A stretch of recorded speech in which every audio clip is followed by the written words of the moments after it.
Alright, we will be discussing relaying NFC attacks with Android devices. Well, this is an approved talk. Well, this is a very long title, but at the end of the day, we are happy to have reached an agreement between the two of us, between holistic relay attacks on NFC, cyber payments with Android mobile cloud phones. And then we also have NA, SE. So, you know Ricardo, he's got a PhD by the University of Zaragoza. He loves malware. He loves NFC and binary instrumentation. He likes all that. And that's me, Pepe Vila. Oh, the student is the one wearing the tie, okay, on the top photograph. So, very quickly. This is the agenda, okay, let us break down the title. First of all, I tell you what NFC is, what happens with EMVs, credit card payment, then we tell you what relay attacks are, then implementation on FSC in Android, then what we can do with it or not, and then last the demo so that you can see what you can do with an Android device. Okay, let's go for it. Near-field communication is a set of technologies that enable radio-based communication between two devices in proximity. It is based on several protocols and specifications that those that appear on the screen, ISO, IEC. Well, we will refer to them from now on as ISO, okay? So, it falls within the range of 13.56 megahertz, and then it allows us to transfer at rates of 106 and 424 kbytes per second. Actually, in this case, there are always two instances, the PC or the reader that will generate a magnetic field, and then the card that may act as a passive or active object. These passive ones are very cheap. They are just fed by induction, and then communication happens between the two of them. In the active case, the card needs feeding, and then, well, this time the communication is established at a higher distance. I said, well, 10 centimeters more or less. Let us say above 10 centimeters, and this is one of the characteristics. It requires proximity communication. That is a security factor that is needed. So this is what I'm telling you. We have the PCD that feeds through the field this reader, and at the end of the day, this is like Wi-Fi communication. We will be modeling the information at the end, and then at the end of the day, we are just transferring and passing on ones and zeros. So why ISO IEC 14443? Well, this is the most widely used in Europe for credit cards. This is an international standard for this type of cards, and it is divided in 4 parts. The first 2 parts define the physical parameters, powering and modulation, and parts 3 and 4 tell us about the protocols. Well, part 3, as I say, defines initialization and anti-collision. We will talk about that now, and the fourth one is about the transmission protocol. Some cards follow the 4 part of the protocol. They are known as type 4 ISO-DEP ones, but some of them only follows only some of them, and well, MyFair Classic follows 1 and 2. I'm sure you know it all. And then the initial part, part of 3 about initialization, and then it has its own protocol. Then we have another specification, ISO IEC 7816. It also defines APD use, which is the transmission unit that is used for that. Without going into detail, initialization and anti-collision protocol of type 1. Okay, part 3A, we will have a reader, and the reader will point to the middle, and that is done through the requa command. Whenever a card is activated, is in the proximity of the reader, it will be activated, it will receive the command, and it will respond to that through a SECA. So if the reader receives several ATQs at the same time, it means that there are several cards, and therefore it will run an anti-collision algorithm. That algorithm will iterate up until only one of the cards responds, and then it will send out a response command.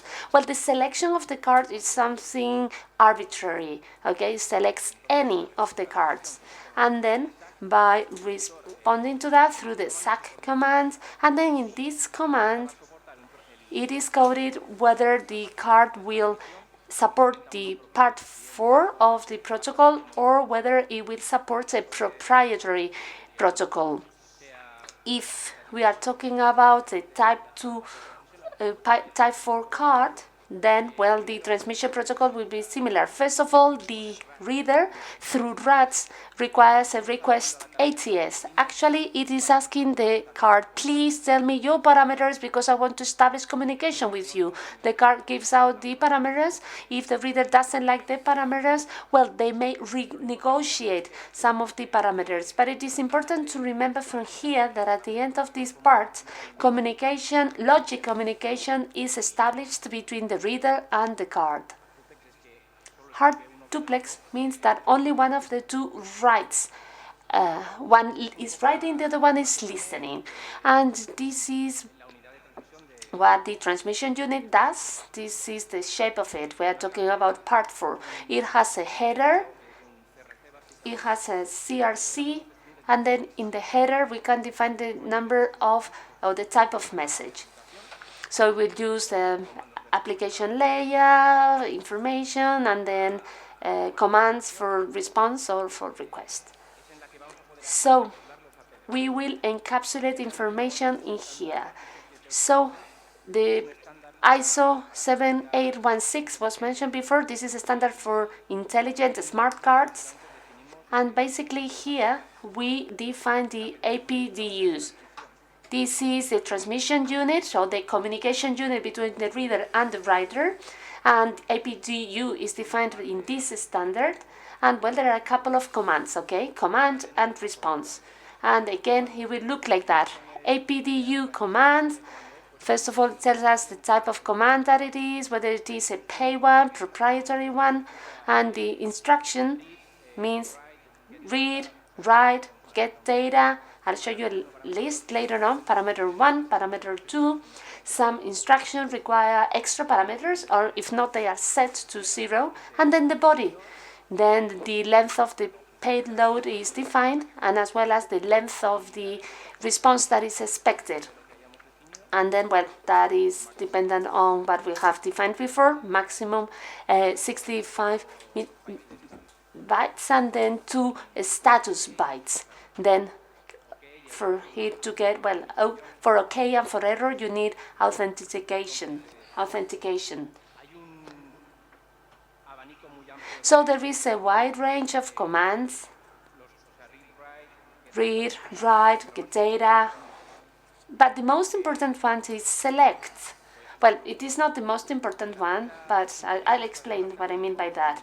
Well, smart cards, at the end of the day, are like a small operating system that is run on the card. It has a file system, and here you can may have several applications. So when you want to communicate with a smart card, actually we are communicating within a specific application of that smart card. So each application will have an ID, and this ID is divided between the provider identifier and the extension. And the idea is that every time that we communicate, we select an ID, a specific ID, and from there we send a command to that application. Then in some cards, the implicit selection, some cards support the implicit selection. It is not that I do a specific select command, but when the application is run, starts, then by default there is an application that will respond. ENV, it's another standard. There's another application. Well, it's Eurocard, MasterCard, and Visa.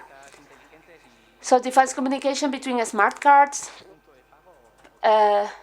ATMs, and point of sales.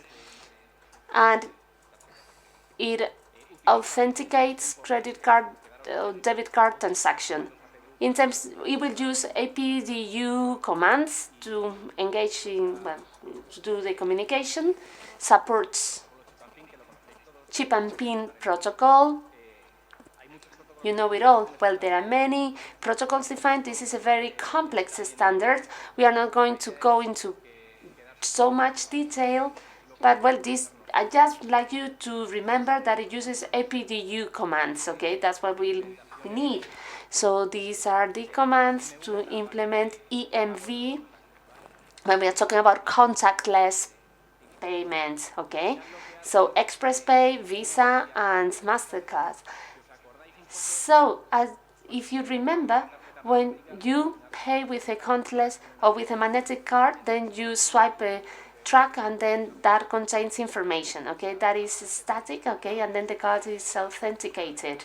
So the advantage of contactless transactions is that APV is generated for each transaction. So even if it is intercepted, you will not get anywhere. So using that very same, the structure of a magnetic card allows not to make so many changes in the architecture that is behind it.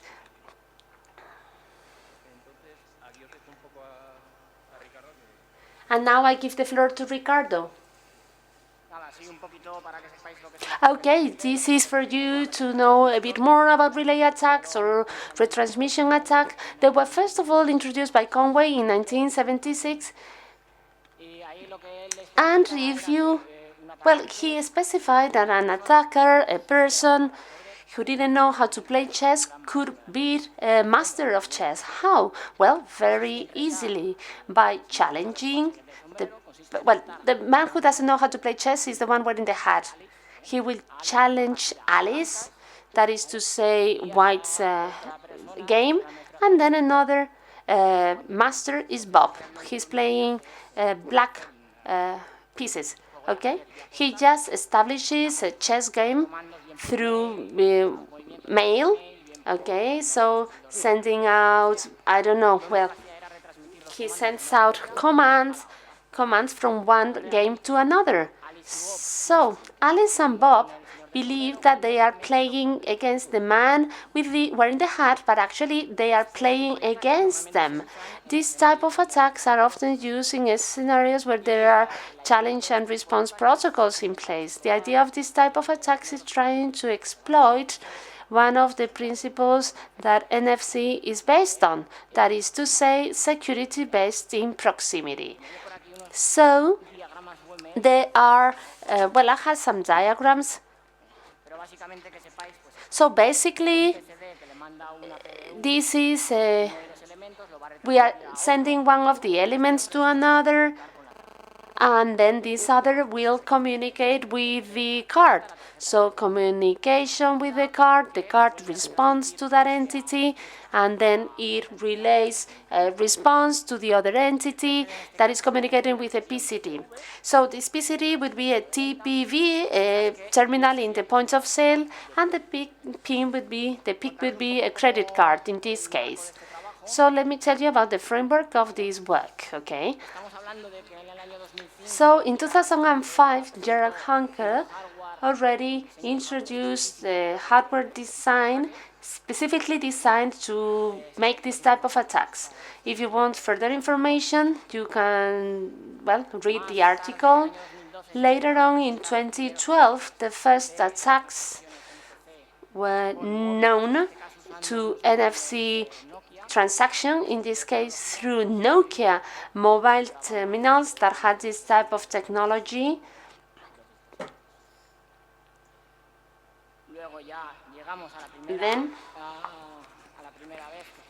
Then the first time that these attacks were carried out with Android were being made with a specific version or a manipulated version of Android. Okay. Actually, this work, or the contribution of this work, is that we can prove that today you can do a relay attack by using off-the-shelf devices. For instance, an Android without any changes in the OS. You don't even need root permissions to do these attacks. And then we will also tell you what happens with the NFC architecture in Android.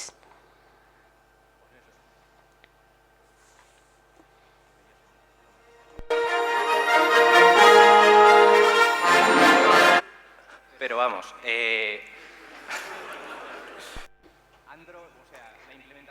Well, implementation in NFC Android started with Gingerbread in Android 2.3. That was 2012. So it supported the read and write mode, so we could use a mobile phone for that, for reading and writing. Then peer-to-peer communication, well, although it was a bit limited. Now Android Beam is much better. It allows you to do much more than that. And then card emulation. So mobile device was being used as a passive tag, and that was only supported by secure elements. This is basically a chip, a chip which is isolated from the system. It allows us to store information and to run applications on a secure environment, because we cannot handle it from the OS. Technically, it is secure. And the way to keep it like that is like to access that device, you need to go through the intermediate authorities. In this case, intermediaries between the telecom operators, telecom mobile operators, and the manufacturers have the keys to install applications, and then the service providers. However, in this case, this environment was so closed that the only ones that had access to that were Google wallets and some bank entities. So we used the hardware emulation for Google Wallet payments. So we did that up until a couple of years ago. And what happens in such a closed environment? Well, it could not be used by everyone. And then developers started to say, okay, offer me something which is more accessible, because we all want to use our mobile card as if it were a credit card, or for instance, to make payments at the supermarket, for instance, to earn points. And the first solution came from BlackBerry in its 7 OS. They refer to it as soft secure elements, which is also known in Android as host card emulation. And basically what you could do with that is to have the OS application to process the APDU commands and to respond to them, instead of having an applet, a secure applet. Then in 2011, as Ricardo said before, Gear released a set of patches to support that and to allow host card emulation.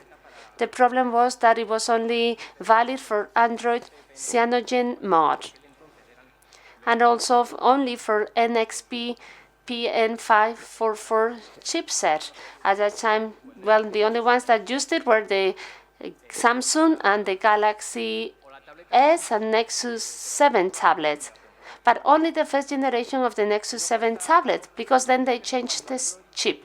And then in October 2013, Android officially supported HCE with the Android 4.4 version. And now I'll tell you about the details, what happened with the implementation in Android for the read and write mode, because this is the one that we want to use. Well, because we want to use our mobile phone, we wanted to talk to the card, and then the host card emulation mode needs a mobile to act as a card, or like to act as a proxy in an attack scenario.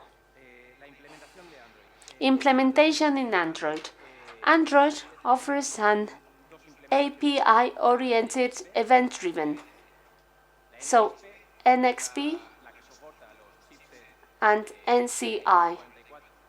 The first one supports a number of family of chips, and it is the only implementation that allows mobile phone to read these cards. I'm sure that some of you have a Nexus 4 and infrared classic cards are not read.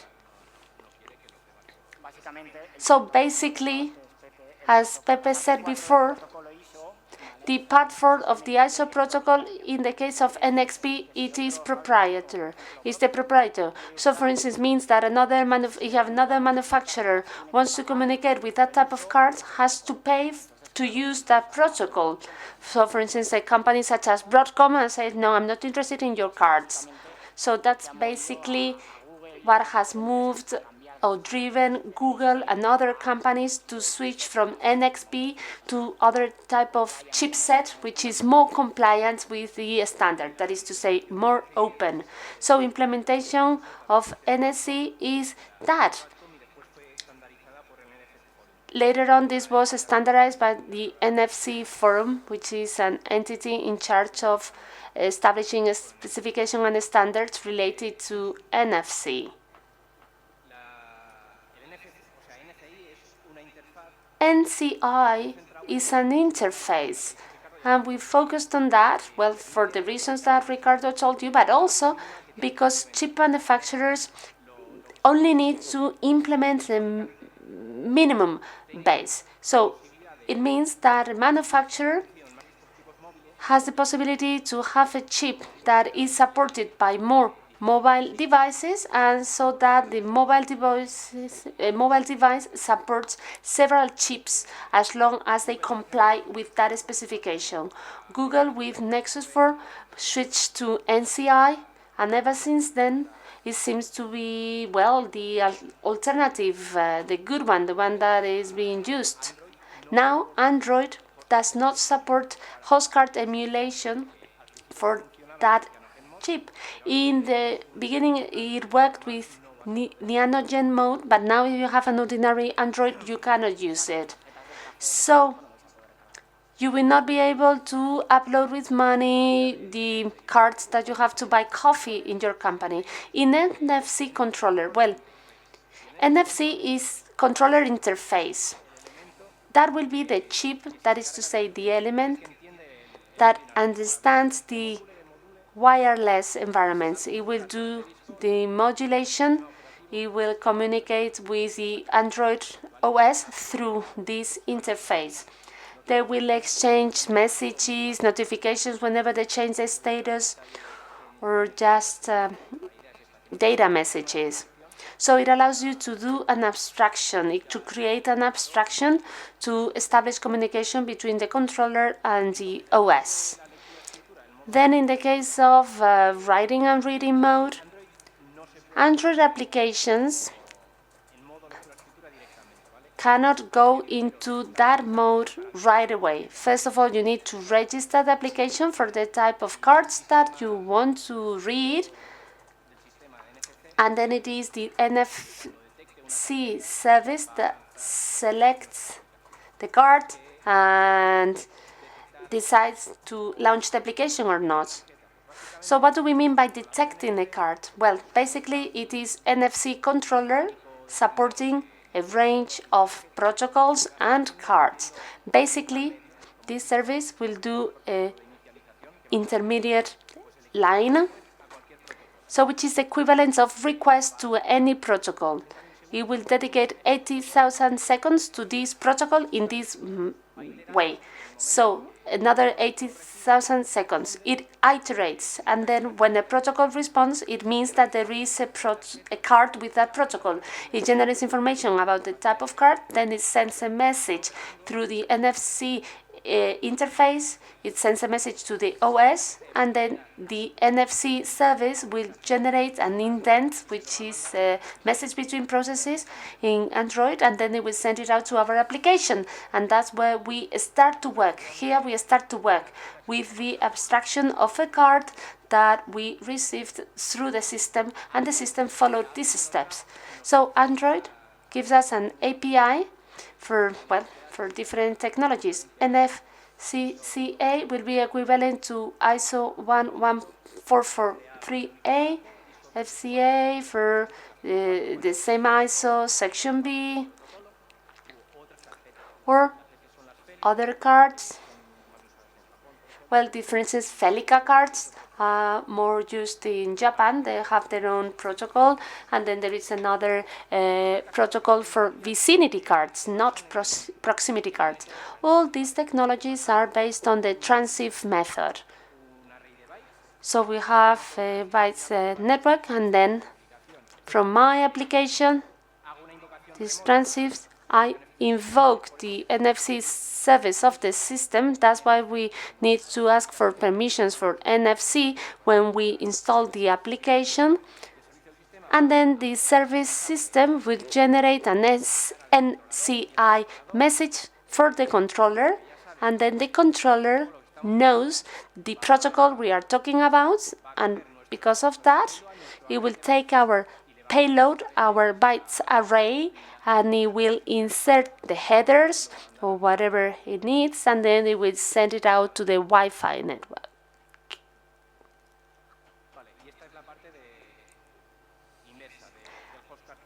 And this is the host card emulation. So in this case, we can ask our mobile to listen right away. So the application should extend to the host APDU service, which is an abstract class. And basically it says, implement the process command method, and you will get the same response. So whenever we get a message from NCI, because it is in the reading mode, it will invoke this method based on the bytes root. We will work with it as we want to work with it. Then we do a return with that byte network, and then the process will be the same. We send it to the system through the NFC to the controller, and the controller will send it to the remote track through Wi-Fi. So what is the problem here? Well, Android forces us to restart the communication with an explicit information because it has some routing tables for IDs. I guess that you have different applications to emulate tags. So one has to respond to the paid tags, the other one tag to walking or go to your gym, and then it will keep those tables. In these tables, it keeps the ID of the application or the service or the application that will emulate it. When we get a select command, we will take a look at the service that it will listen to, and then this method is invoked. And well, this is the summary of the layers that we will have in our stack in NFC Android. So down below it says unknown language. That RM is a Cortex chip. I think that's the name of it. Well, but we will have to do reverse engineering, okay? So implementation is open source. We have that in the Android open source project. As you can see in the last column, it tells us which is open source and which is not. The last one is not open source. Oh, I had that slide before. Well, okay, shouldn't be there. And now, a demo, so that you can see what we can do with Android. Okay, 3 protocols: communication protocol, communication about the format of the messages that you sent out, and now we will see a practical relay attack. I will be communicating with a card through my mobile phone, and then you will see how we make one transaction from one point to another. So the security principle that NFC bases itself on, which is a principle of proximity, we will break it, okay? That's what relay attacks are based on. We break the proximity principle. There are articles talking about a maximum distance for you to do the relay attack. Well, some articles even mentioned like 15 meters, depending on the type of hardware. In terms of relay of communication in the channel, just in case you are thinking about that, defines a maximum of 5 seconds. That's the standard, maximum of 5 seconds. You can have point-to-point communication, maximum 5 seconds. So I created a related channel through Wi-Fi for my transmission. I will be using this mobile Nexus 4, which acts like a proxy with host card emulation. So, well, so that you can see that we can do that at a distance higher than 10 centimeters. So I bring the card close to my phone. So, well, we have a video, okay, just in case we need it.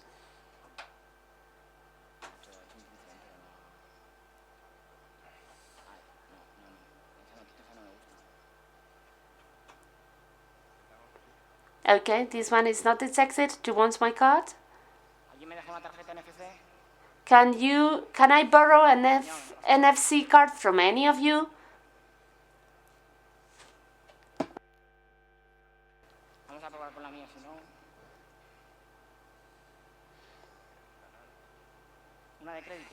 Okay, credit card. Okay, that one, that one.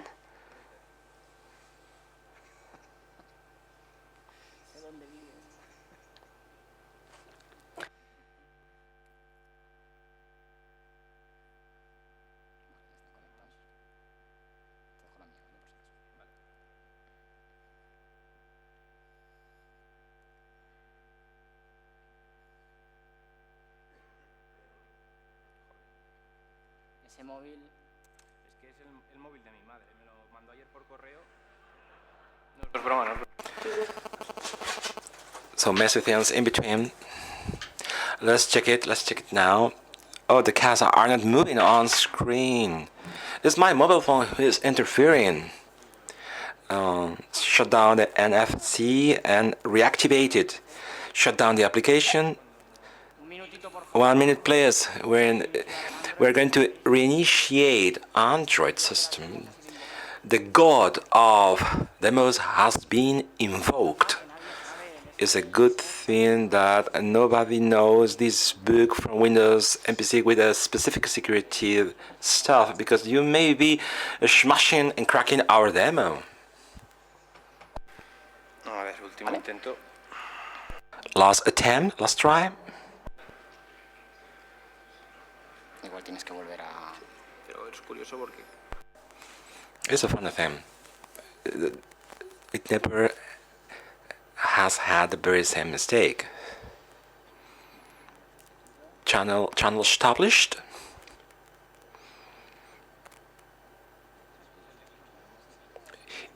Is the reader of our mobile, which may be screwed up. You can change the mobile. Please, I should try your mobile phone. I'm sorry, man. No way, Jose. Sergio, please, can I borrow your mobile phone, please? Okay, in the meantime, I can tell you a tale. People are leaving their room. Why? Please, can you explain the video to our guys? Well, I will tell about this video on screen, and I'll get a call in the meantime. Did you get it? How on earth did you get this? Do you have it installed on your smartphone? Okay. Anyway, I will explain it on this video you are gonna see. Oops. Oh, it's a messy thing. This video was made and shot for starting at for the last course of our degree, a mole on the left, proxy on the right. There is a channel of communication being established in between. A communication channel is established. There is some blur images due to protect private data. It's not good for us to publish personal data on. And now the communication has been established between point of selling terminal with the one you can get in the ticket out and sale perform, always with sales of 10 cents of euros. So the TPU PP is using was inserted in a blacklist. The good thing is nobody has charged the testing 10 cents because they thought it was a testing thing. They were experiment. Adrian, you are over here. This is Adrian's card. Thank you for your card, guys. Does it work? Does it work with the other mobile phone? It doesn't work. Oh, what the fuck of it. The other mobile phone does not have it installed. Ellie, all this is testing on the go.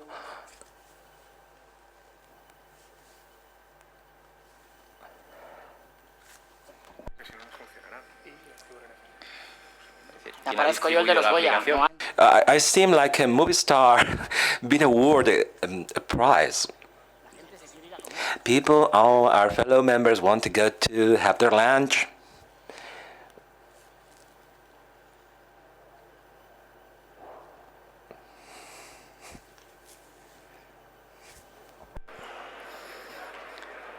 Vamos a ver si sale al menos para que veáis. So let's see if you can see the triplet. The triplet, please don't leave the room, but they can feed us inside the room. I'll create a relay. The channel is well established. Roman told me there are special pastry for all of you who are waiting for the end of the show. In the meantime, I will step up and move forward. I will tell you about these, what POC attack scenarios are possible with this kind of a story we are telling you. Something like this on screen. Let's imagine we infect a series of mobile phones such as L, which has the application installed, and he's listening, and trying to see if there is any card in proximity, and whenever you get a card in proximity, an SMS comes to me and says me, okay, and I do some sales with a TCP, and they are going to ask you for your identification when you are going to buy a TPU. The objective of these contact payments needs to save money, save time, especially to save time. You're going to, for instance, to the cinema Cinesa. You're going to Cinesa, cinema, to the theater. You can touch the tactile screen. You can pay with your mobile phone any kind of tickets. Nobody verifies your identity when you pay the ticket with your mobile phone, but the market on the market is a special thing. Don't say that. Let's imagine you can do a fraud with a TPU, which is very good. But let's imagine I have Russian friends, Ukrainian friends, or Easterners who come over here and have some TPUs installed. I know who they are. I comes up to them. Okay, please, get me your card, and we are all together, half. And is the distributed mafia fraud. Not only having one single networks infected, tackling all the cards, we have also a TPU which is also malicious and malign, acting all together with the rest of the things. You're gonna tell us, my goodness, my gosh, if you do one single payment, you're gonna be caught. They're gonna catch you. You're gonna be caught. I have so many friends, so we create a network of friends to commit crimes. This would be a possible scenario, but banking systems are implementing security mechanisms in order for them to detect short-time fraudulent transactions. So in that very moment, they cut all the transactions on the go radically. So I will tell you about the limitations and the conclusions.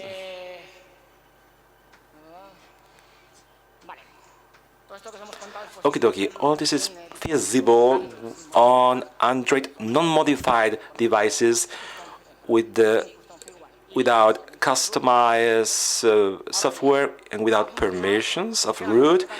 This can work with credit card because they are isolated. They meet the 4 standard specification, but this is not going to work with Mayfair Classic cards because it does not support commands at protocol 46 because is raw, is gross. Now the channel is established, the model is connected with the card. I can initiate the payment with the TPU. I take my mobile phone. I insert 1 cent. Otherwise, they will charge me a commission, and theoretically speaking, if I accept right now, the payment will be made. There's a relay, and I have all the tracking down kept and connected with the server, receiving a response. This is the MBA protocol tracking down, negotiating. And I have a stack of bytes. Is out of coverage over here. We're waiting for response. Is there any coverage here? This is going through 3G. Oh, we got it. We got it. We made it.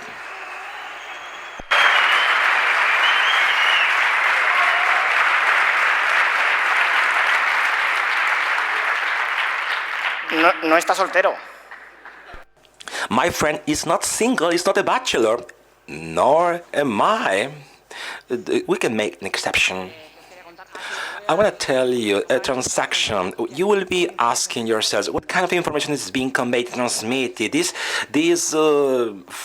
flagshot bytes. What are these flags like? These bytes are what José Esparza told us 2 years ago in another event. Basically, the information transmitted on any FEC communication is the number of the card, which is in the frontal part, the date of the expiry date, and the holder of this card. The CUB is in Stephen Sound. For instance, on Amazon, with this type of information, you will be able to buy things. With FEC attacks with tip lists were not made. They capture. I wouldn't go deeper and deeper, but other kind of attacks in the lunchtime we'll talk about. Another funny thing is when you have a ticket printed out, there is a par with a number starting by A0000, which is the application. If it's the ID of the application, like a mustard card, you can go on with the support. Like as we say, the emulation is restricted by the Rapid of Android, the block with the headers of CBRs, and all the transmission messages cannot be emulated. The final word, the chip, is capable of emulating those nodes, but the system will do so. So, in the future, we can do support to the Android operating system to do lower level relays. If some student here is interested, please tell me about. Like I said, ID rooted tables demands explicit selection, and we need to know beforehand the ID of the application we are going to emulate.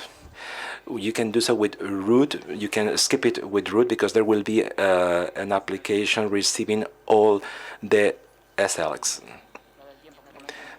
Regarding the time, this is a formula for the maximum windows at 5 seconds, defining the standard on Android is fewer seconds. FW would be an 8, and it would be like 87 milliseconds. If we had a low latency channel, we can do a relay to a longer, a wider distance.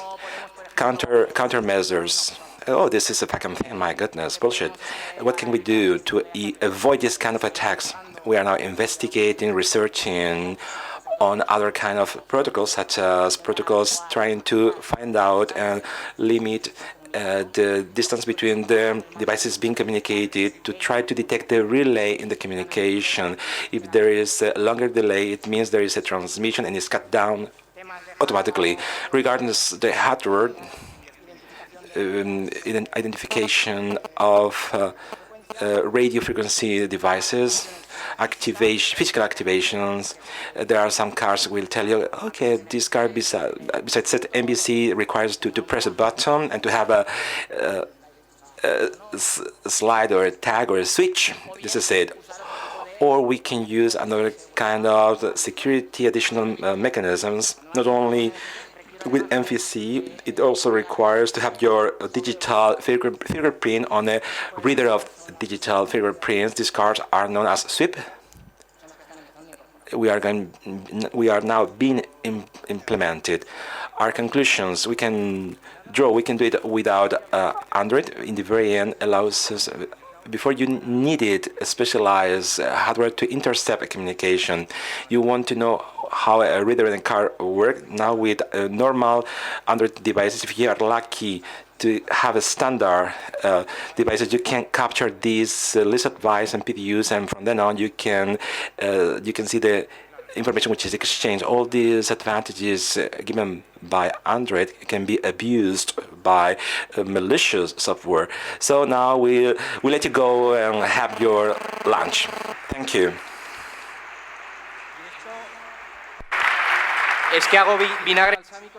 I'm creating balsamic vinegar, so somebody can tell me afterwards. Any questions, please? See, you all guys have lunch every single day, so you can ask me some questions. And I have also balsamic vinegar for all of you, prepared by myself. So later I can give you sandwiches and delicious things. Ricardo, over here, Ricardo. I'm over here. Beforehand, my congratulations for your project and talk. Basic question. According to what you have explained to us, a possible risk scenarios. I get on the bus. A guy comes up to me. He can register my car, and when I walk by a big storehouse, he can do a sale. He can only need a Wi-Fi. We are talking about communications on 3G, 4G. Is this a possible feasible scenario? Yes, it is. It's feasible. We had a virtual pickpocket. As José said, you can come up to an onion, but they charged me. And we're talking about the Android device has a distance. It's not you need to come out very close to the Android device. So come out very, very closely to the Android. They charge me, they steal me. You can use USB antennas to the mobile phone on Android, and it's visible. They can steal you all this information from you.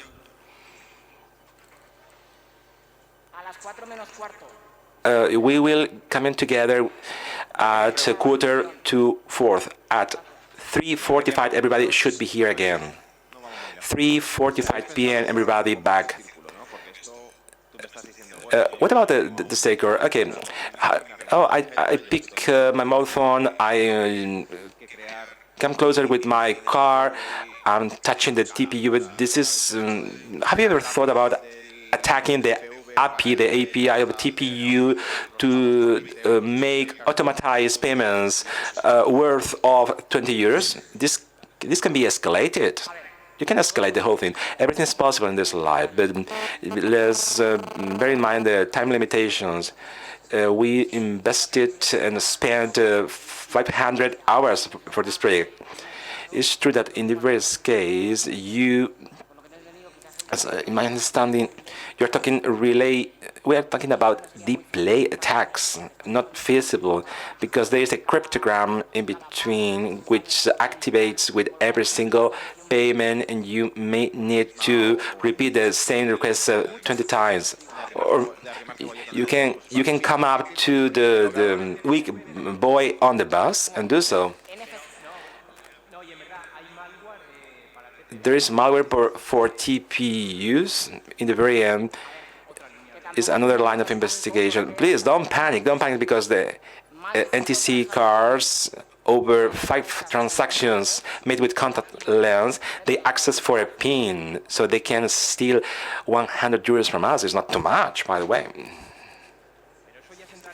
This is going through protocol TPU. on NTP, the relay is inherent to the protocol NFC. More things, players, more questions.